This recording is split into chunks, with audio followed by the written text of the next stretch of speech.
এই বলার সঙ্গে সঙ্গে যখন বলবে নাফরমান চুপ, এখন তুই আযাব ভোগ করতেই থাক।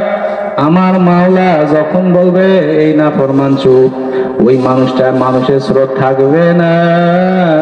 তখনও একটা পশুর স্রোত কুকুরের মতো ঘেউ ঘেউ করতে থাকবে, গাধার মতো তার কণ্ঠ হয়ে যাবে। আল্লাহ, জাহান্নাম আজকে দুনিয়ার মধ্যে সামান্য আগুন সহ্য করতে পারি না, ওই সামান্য আগুনের ক্ষত অনেক বছর লেগে যায় সেই ক্ষত ভালো হতে।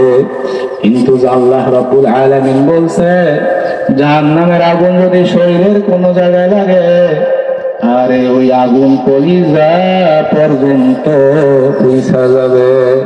লা ইয়ামুতু ফিহা ওয়ালা ইয়াহইয়া, মানুষ বাঁচবেও না, মানুষ মরবেও না। আল্লাহ আমাদের সবাইকে মাফ করিয়া দিয়ে এর